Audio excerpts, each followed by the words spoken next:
nous rencontre.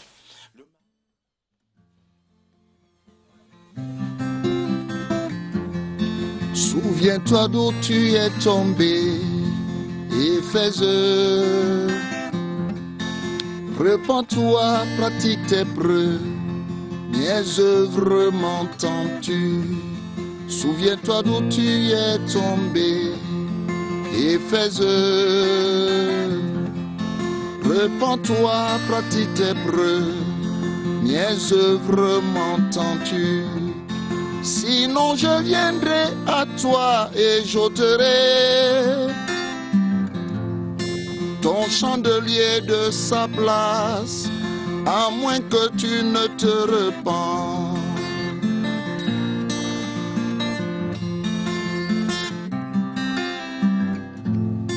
Tu as éprouvé ceux qui se disent apôtres, je sais. Tu les as trouvés tous menteurs, je sais aussi. Mais repens-toi, pratique tes œuvres, mes œuvres m'entends-tu.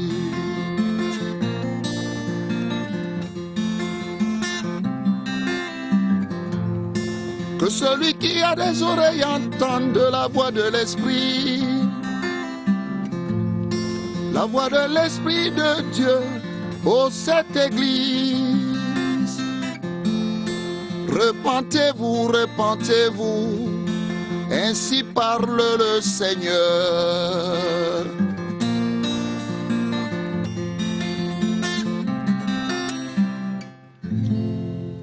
Repentir notamment des mauvaises paroles qui peuvent sortir de notre bouche. Alors, j'ai envie de dire bravo. C'est chaque fois un plaisir de vous accueillir et comment par cette magnifique chanson ce dimanche 15 mars 2025.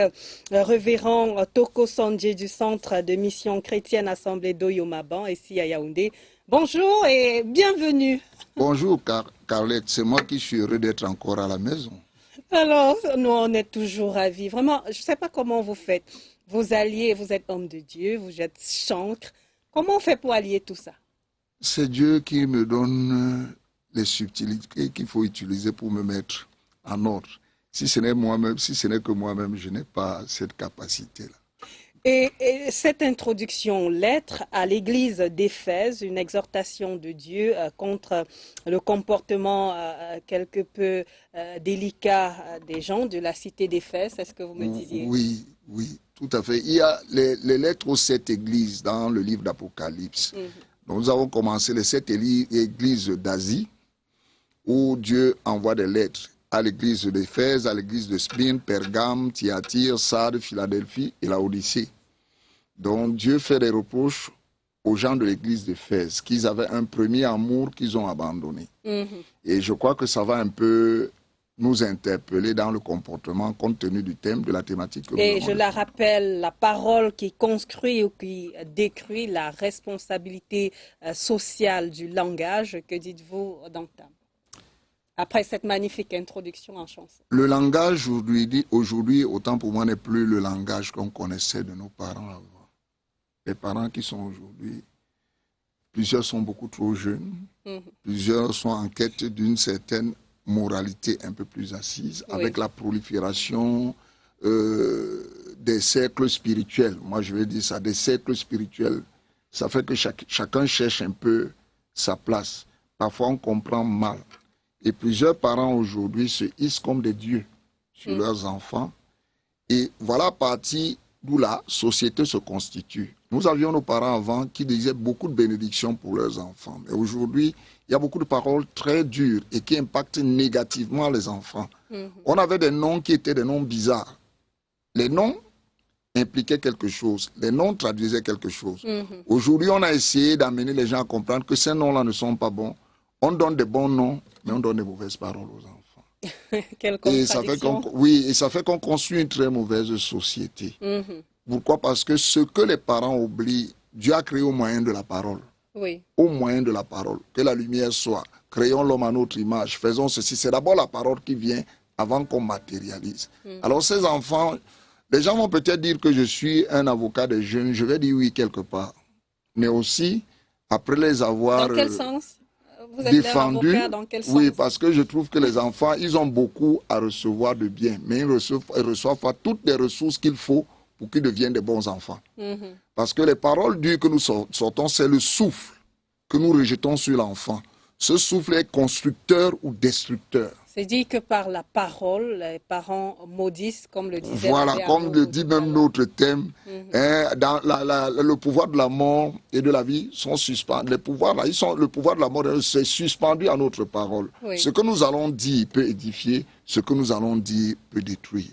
Donc on peut détruire comment notre propre progéniture, la progéniture du voisin, la progéniture d'un frère.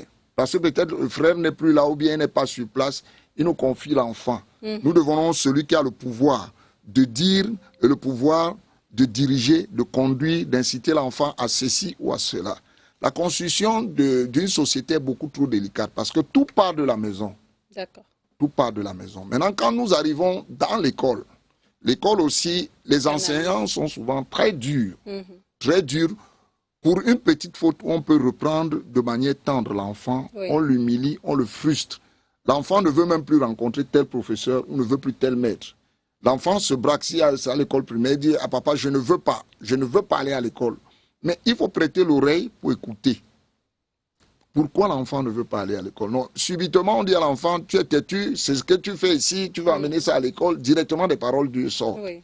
Et à un moment donné, à peine on dépose l'enfant à l'école, qui sort peut-être par les barbelés, il se retrouve en route. Il commence à faire l'école buissonnière. Alors pour vous, la responsabilité de la société de demain, puisqu'on parle là, vous parliez des jeunes qui sont le futur de demain. Oui. Si cette société-là est quelque peu en trouble, c'est à cause des parents, des enseignants qui prononcent de mauvaises paroles sur leurs élèves, sur leurs enfants. Oui, il y a les parents. Il y a maintenant les ministres de culte. Quelle moralité est-ce que nous construisons? Ils sont censés avoir la norme. Oui, quelle est la moralité qu'on prône? Quand on dit l'enfant au culte le dimanche, il apprend que il faut se faire, il faut se gérer, il faut faire ceci. Cet enfant ne lui a pas encore donné les aptitudes. Et on l'abrutit avec, pourquoi? Parce qu'on veut les résultats illico presto. Oui. Quand l'enfant ne peut pas donner les résultats, on le traite de bête. On est en train d'avilir. Quel type d'enseignement? Est-ce un enseignement d'une morale bien assise? Voilà pourquoi le Seigneur, le Saint-Esprit dit à travers les apôtres, parents, n'irritez pas vos enfants. Et au-delà des parents, il y a les serviteurs de Dieu qui le font. Les paroles sont très dures. Voilà pourquoi il faut prêcher avec une certaine tempérance, une certaine candeur. Aller tout doucement. Pourquoi? Parce que, je le dis toujours, les enfants sont des esprits veulent. C'est des esprits veulent, c'est des gens naïfs. Ils sont comme Adam et Ève au temps du jardin. Ces gens-là étaient dans le jardin. Ils n'étaient pas conscients du danger qui peut arriver, tout au moins, au cas où ils vont manger le fruit. Oui, dès qu'ils ont croqué le fruit, c'est là qu'ils se sont rendus compte que c'était très grave ce qu'ils avaient commis. Il en est de même pour nos enfants. Souvent, ils sont trop naïfs. Et tenons compte, quand vous avez votre enfant, vous savez que non, cet enfant parle, cet enfant ne parle pas. Mais est-ce que la société n'est pas aussi, en quelque sorte, responsable de cet élan auprès des enfants? Parce qu'il y a des parents qui bénissent, il y a des pasteurs ou des hommes de Dieu qui prêchent la bonne parole. Mais il y a quand même un environnement autour, les réseaux sociaux avec des messages, des discours de haine qui pilulent. Et c'est la modernité actuelle, la génération tête baissée forcément. Oui, j'ai l'habitude de dire que chaque génération vit son temps. Et autour des réseaux sociaux, de phénomènes de télé, avec tout ce que cela comporte, il y a la télédéportation, la web déportation. Est-ce que les parents ont le temps? Le roi, le nefesh, comme on l'appelle l'hébreu, le souffle que nous sortons de notre bouche. Est-ce qu'il a tendance à enseigner? Combien de fois est-ce qu'on prend un enfant pour le reprendre? Et combien de fois on utilise la chicotte? Parce que la chicotte va avilir. La bonne parole, comme le dit bien le livre de Proverbes, autant pour moi, il fait quoi? Il adoucit le cœur. L'enfant a aussi un cœur. Ce n'est pas quelqu'un qui vit d'une manière instinctive. L'enfant a un cœur. Et si ce cœur est blessé, C'est des meurtrissures qui vont produire des effets longtemps quand il sera vieux. Donc, c'est dit que les parents, malgré le fait que la société produit ces contenus qui peuvent impacter, peuvent contrecarrer par leurs parents. Tout à fait. D'accord. On a des enfants parce qu'il faut prendre soin des enfants. On ne prend pas soin des enfants parce qu'on donne de l'argent. Mais comment révérend Toko Sondji du Centre de Mission chrétienne Assemblée de Yomaban, ici à Yaoundé, comment avoir la maîtrise de soi? Comment se contenter, arriver à ne pas se mettre en colère? Parce que c'est le propre, c'est humain presque de se mettre en colère. Justement, les parents doivent cultiver la maîtrise de soi. Elle est trop importante. Mais comment? Tenir sa langue en bride. Il y a quelqu'un qui disait dans une chanson, quand il se fâche, au lieu de mettre main sur sa femme, il sort de la maison. Il s'évade. Quand il revient, tous ces démons-là se sont apaisés. Il passe une bonne nuit avec son épouse. Pourquoi ne pas utiliser la même tactique? Et à chaque fois, on va sortir de la maison, on va partir. Oui, non, pas à chaque fois on va sortir. On va peut-être prendre un petit pot quelque part. Oui. Si on sait qu'à travers une petite sortie, à travers un petit pot, on se calme un tout petit peu, ça va résoudre des problèmes à la maison. C'est très, très important. Okay. Mais maintenant que les parents sachent que les enfants sont des êtres beaucoup trop veulent, ils sont vraiment veulent. À un âge, quand l'enfant a déjà suivi un bon cursus dans le cadre de la vie familiale, il saura comment maintenant prendre conscience de ce qui lui a été donné depuis. Parce que nous avons le réservoir qui est notre mémoire. C'est là-bas dedans qu'on va puiser. Si dans le réservoir, il n'y a que des frustrations, des contrariétés, ce n'est pas aussi bon. Même si on veut refuser quelque chose à un enfant, il y a la manière, il y a la méthode, il y a un prisme à travers lequel on va arrondir les angles pour pouvoir avancer. D'accord. Mais est-ce qu'il ne faut pas se faire accompagner un tout petit peu? Parce que vous l'avez dit, je ne sais pas si c'est vous, si c'est l'abbé Amougou Bala qui était là un peu avant vous, qu'aujourd'hui, ce n'est pas tellement évident. Il faut peut-être se faire accompagner par des psychologues, je ne sais pas, des hommes de Dieu, ceux qui sont de la bonne grève. Ma chère, on n'en a pas besoin. Les parents doivent être beaucoup trop conscients. Ok. Et ils sont beaucoup plus jeunes aujourd'hui, les parents. Voilà pourquoi je disais dans une émission ici, les jeunes garçons qui savent qu'ils sont irresponsables, qui gardent un peu leur braquette, que d'aller faire engrosser des jeunes filles. D'accord. Et les enfants seront éduqués par un grand-père ou par quelqu'un qui n'a pas une bonne moralité. Et il y aura une très grande déviance. En tout cas, merci à vous, révérend Toko Sondji du Centre de Mission chrétienne Assemblée de Yomaban à Yaoundé.